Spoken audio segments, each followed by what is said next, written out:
পেটে ভাত আসিল না, পরনে কাপড় আসিল না, সিরা গেঞ্জি পরে ঘুরতা, এখন টসটসা গাল হইছে টমেটোর মতো। কোটি কোটি টাকা আর কোটি কোটি টাকার গাড়ি দৌড়াও আর ক্ষমতায় জোর করে থাকতে চাও, আর বাজে কথাগুলো বড় নিয়ে এই দেশের সমস্ত মানুষের গণতান্ত্রিক অধিকারকে হত্যা করতে চাও কেন? ছোট মুখে তো বড় কথা বলা ভালো না।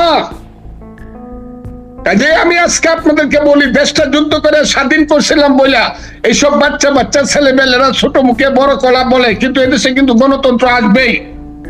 আমি মরে যেতে পারি, আমাকে গুলি করে মারতে পারে, কিন্তু গণতন্ত্র কিন্তু দেশে আসবেই। এবং এদের কারো জামানত বাঁচবে না। রিয়েল ইলেকশন হইলে পরে আমি চ্যালেঞ্জ করে দিলাম, বাংলাদেশ একটা সাংঘাতিক এমন একটা জিনিস একদল লোকের হাতে পড়ছে, যারা এদের কথা বলার ভাষাটা হইল মিথ্যা কথা বলা। এরা মানুষের সামনে কথা বলে ফাঁকিবাজি কথা, টাউটের মতো রাজনৈতিক টাউট পাটপাররা আজকে বাংলাদেশের সামনে আসছে, এদের হাতে দেশ। এটা মনে হয় আত্মহত্যা করার মতো অবস্থা আসছে মানুষের। এরা কারা? যারা বলতে চায় বাংলাদেশে ইলেকশন 20 বছর পরে হবে, 15 বছর পরে হবে, মিনিমাম 10 বছর পরে হবে। ওই সব ছেলে পেলেরা এখন তো বুঝে যাচ্ছে এরা যে দলটা করছে এটা তো হইলো জামাতে ইসলামের তরুণ দলের এক্সটেনশন।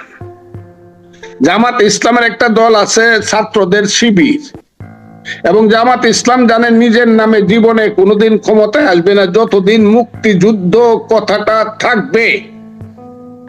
পৃথিবীর ক্যালেন্ডারে 1971 সন যতদিন লেখা থাকবে ততদিন জামাত বাংলাদেশের স্বাধীন বাংলাদেশে ক্ষমতায়, যদি পরাধীন হয় সেটা ভিন্ন কথা, স্বাধীন বাংলাদেশের ক্ষমতায় আসবে না। কাজেই তারা বিভিন্ন ক্যামোফ্লেজ করে রং বেরঙের দল সাজাচ্ছে, এবং তাদেরই একটা তরুণ দলের নাম হইল যে এই যে নাগরিক পার্টি, না জাতীয় নাগরিক। এটা হলো তাদের তরুণ দল, এটা হলো তাদের ফেস। এই ফেসের মাধ্যমে এখন বাংলাদেশের সমস্ত কথাবার্তা বলাবে এবং বাংলাদেশের স্বাধীনতা সার্বভৌমত্বের সর্বনাশ করবে। এই কথাটা আমি বলে দিলাম, কারণ এরা যে ধরনের কথা ওই ফুল দিতে গিয়া বলে, এরা ফুল দিতে গেল কেন? এরা কি বাংলাদেশ বিশ্বাস করে? বাংলাদেশ বিশ্বাস করলে কি এরা কি বলে সেকেন্ড কি রিপাবলিক তো থাকে না? আমি তো উম্মি মানুষ, লেখাপড়া জানি না তো। সেকেন্ড কি? সেকেন্ড রিপাবলিক বলে। সেকেন্ড রিপাবলিক, হ্যাঁ সেকেন্ড রিপাবলিক বলে। ওই বেটারা সেকেন্ড রিপাবলিক তো পাকিস্তান, ওখানে যাস না কেন? ওই করাচি যা, লাহোর যা, রাওয়ালপিন্ডি যা, ইসলামাবাদ যাই, হ্যাঁ নাকি? আল্লাহ রে ছেলেরা, তোমাদেরকে কে যে কি শিক্ষা দেয়? বাংলা ইংরেজি গুলা শিখছো, সুন্দর সুন্দর ইংরেজি, হ্যাঁ? তুমি তো স্বীকারই করো না বাংলাদেশে একটা সংবিধান আছে, যে কারণে তুমি বলো গণপরিষদ ইলেকশন হবে।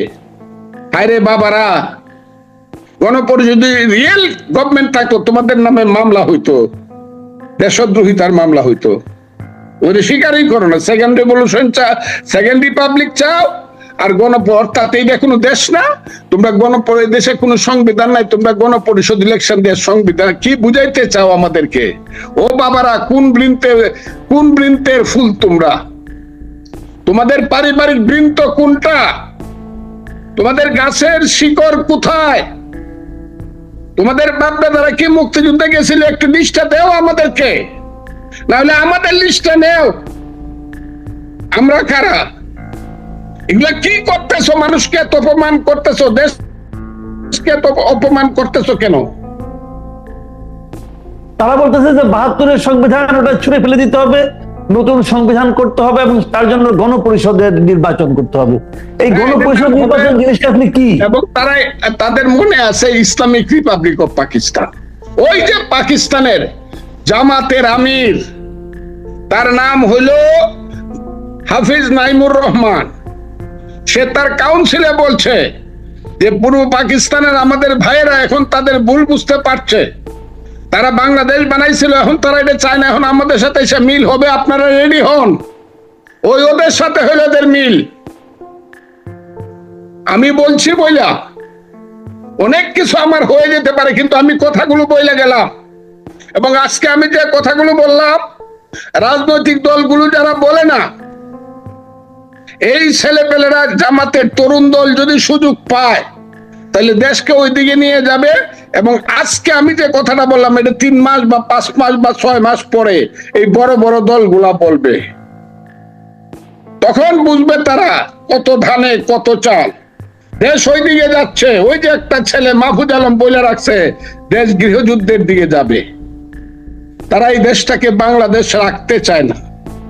বাংলাদেশ নামটা যদি কোনো কারণে বিপদে পড়ে রাখতেও চায়, তাহলে মুক্তিযুদ্ধের কোন ধরনের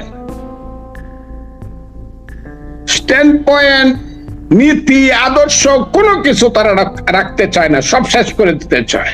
কারণ তাদের পূর্বপুরুষরা মুক্তিযুদ্ধে বিরুদ্ধে ছিল এবং তারা ওই অপমানের গ্লানির প্রতিশোধ নিচ্ছে এখন একটা সময় এবং সুযোগে। এবং এটার জন্য সবচেয়ে দায়ী হলো হাসিনা, তার সরকার। গত 15 বছরে মানুষের উপরে যে অত্যাচার অবিচার করছে, ফ্যাসিজম চালাইছে, মানুষের গণতন্ত্র